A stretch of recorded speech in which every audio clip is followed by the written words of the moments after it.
గురూజీ మనకి సంబాలా గురించి చెప్తూ ఉంటారు.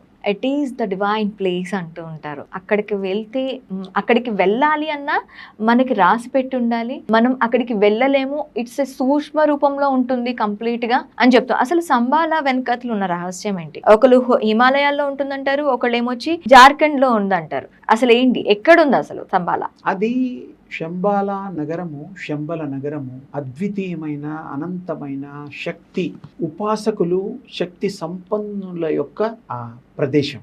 గ్రామం అనడానికి వీల్లేదు, అదొక మహాపట్టణం. ఓకే. అందులో అన్ని అది దివ్య చక్షువులు ఉన్న వాళ్ళకి అది కనబడుతుంది. అర్హత ఉన్న వాళ్ళకి ఆ యొక్క స్థాయి స్థితులు, శక్తి సంపన్నులకు మాత్రమే ఆ యొక్క అదృష్టం కలుగుతుంది, ప్రవేశం కూడా కలుగుతుంది. లేకపోతే వాళ్ళు అక్కడ అలవ్ కూడా చెయ్యరు. అక్కడ ఉండే మహా యోగి పొంగవులు, మాన్విత స్వరూపులు. సో అక్కడ శంబల యొక్క గొప్పతనం అది విశేషమైన, అద్వితీయమైన, అనంతమైన శక్తికి నిలయము. శక్తి సంపదని సంపాదించుకునేటువంటి యోగ స్థితిని పెంచుకునేటువంటి స్థలం.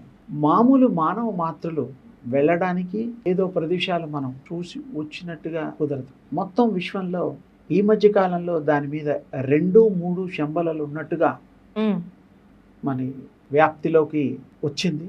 అసలు ఈ యొక్క శంబల నగరము మానస సరోవర్. ఓకే.